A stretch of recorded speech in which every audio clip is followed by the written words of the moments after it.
आपको जब आना हो आइए और मार के जाइए। क्या हम आपको रोक रहे हैं कि आप मत मारिए? जो लोग आलोचना करते हैं कि डर गए तो भैया मरवा दो ना, क्या दिक्कत है? आप जाके लड़िए ना जिस चीज पर लड़ना चाहते हैं। आप हमसे क्यों लड़ना चाहते भाई?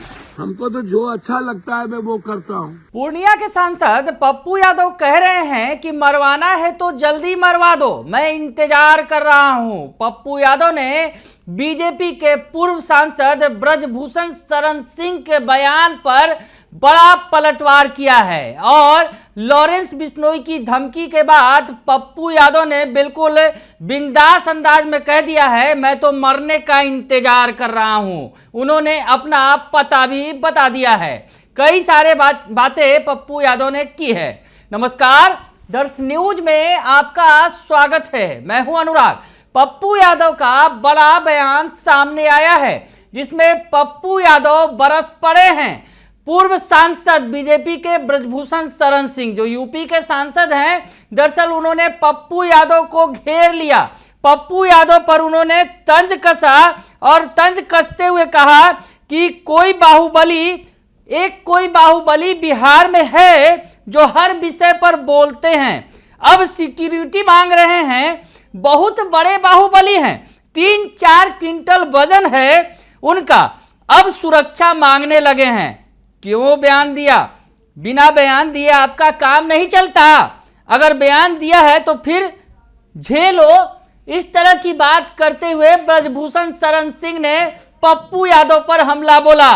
तो पप्पू यादव कहां मानने वाले थे? पप्पू यादव भी आए और ब्रजभूषण शरण सिंह को मुंह तोड़ जवाब दे दिया।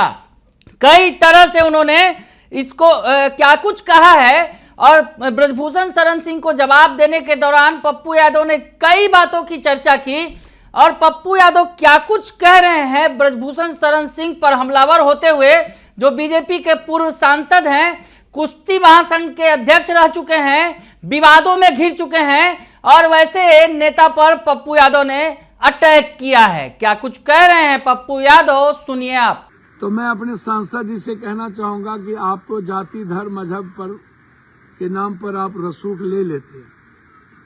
आपको अकेले चुनाव लड़ने की तो औकात है नहीं, क्षमता है नहीं।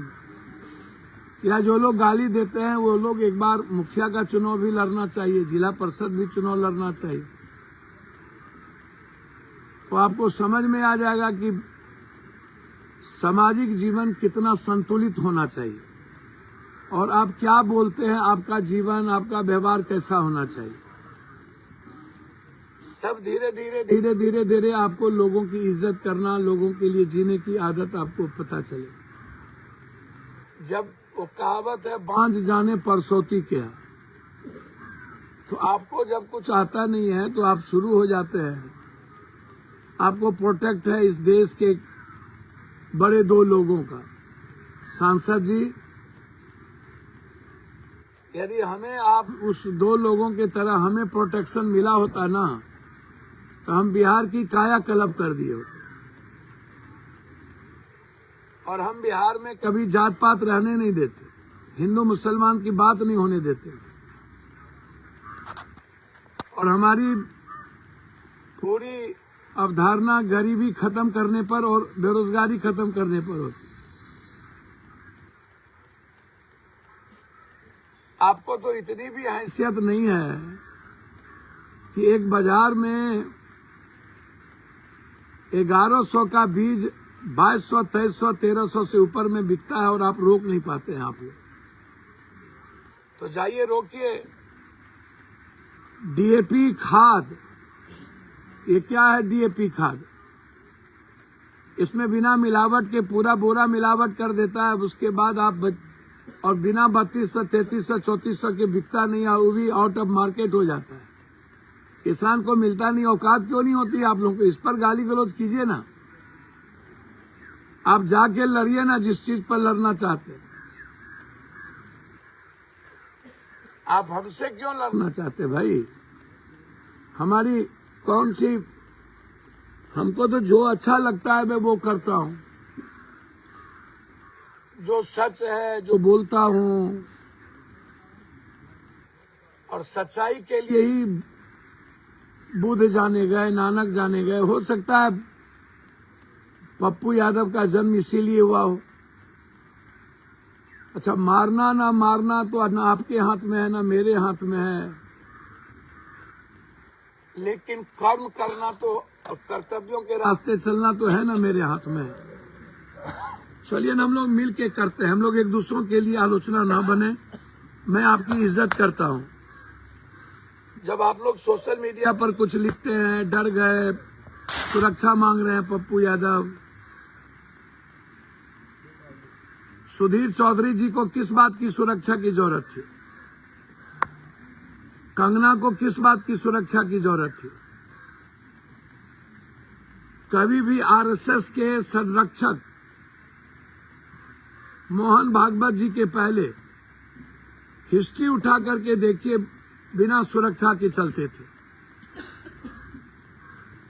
और हमने कब मांगा आपसे सुरक्षा? हम हर दिन लोगों के बीच होते हैं, लोगों के बीच चलते हैं, रात के 3 बजे तक जगे रहते हैं अर्जुन भवन में।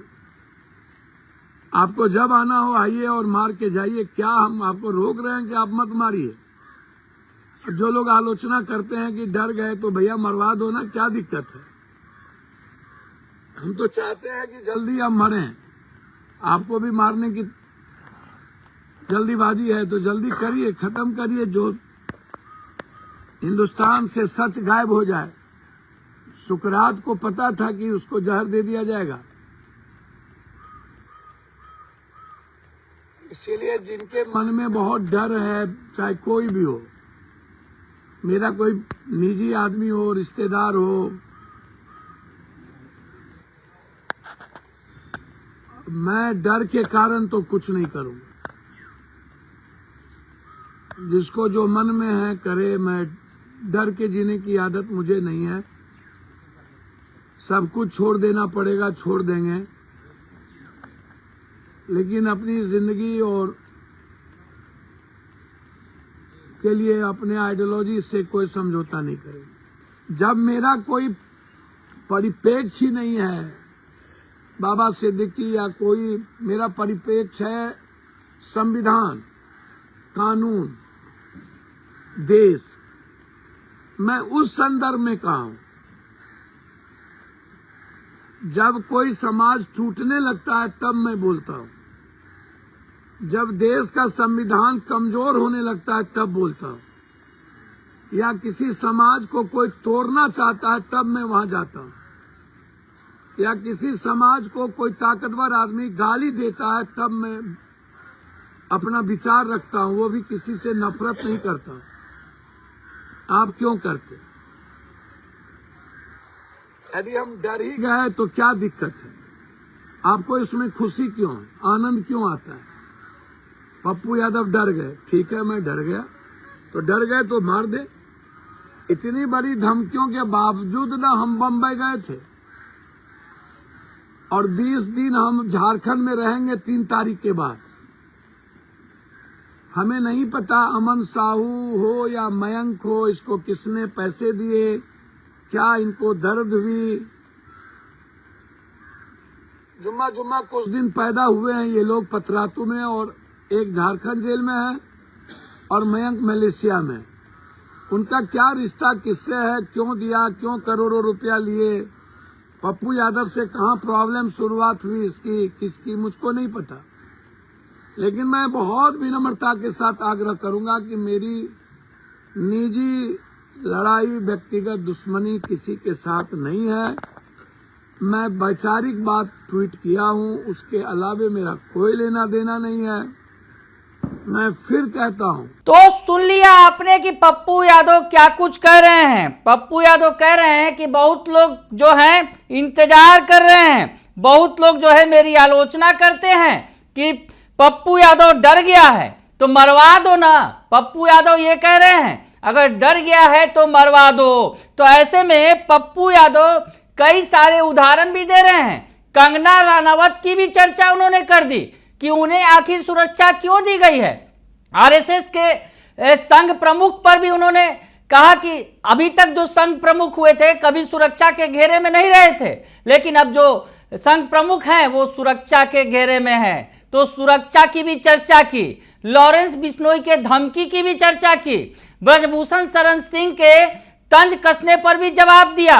और पप्पू यादव ने कहा कि सुरक्षा को लेकर जिस तरह से वो सुरक्षा की मांग कर रहे हैं, उन्होंने गुहार लगाई है केंद्रीय गृह मंत्री अमित शाह से और बिहार के मुख्यमंत्री नीतीश कुमार से कि उन्हें खतरा है तो उन्हें सुरक्षा दिया जाए। दरअसल पिछले दिनों आपको थोड़ा सा प्रकरण बता दें, पिछले दिनों वाला भी प्रकरण क्या कुछ हुआ था। दरअसल सलमान खान को धमकी दी थी लॉरेंस बिश्नोई ने, उनके करीबी बाबा सिद्दीकी की हत्या कर दी गई थी और उसके बाद पप्पू यादव इस मामले में कूद गए थे। सलमान खान से उन्होंने कहा था मैं हूं ना, मैं आपके साथ खड़ा हूं, और लॉरेंस बिश्नोई के लिए कहा था कि वो 2 टके का अपराधी है, अगर सरकार मुझे मौका दे तो उसका काम तमाम, उसके पूरे गैंग का 24 घंटे में काम तमाम कर दूंगा।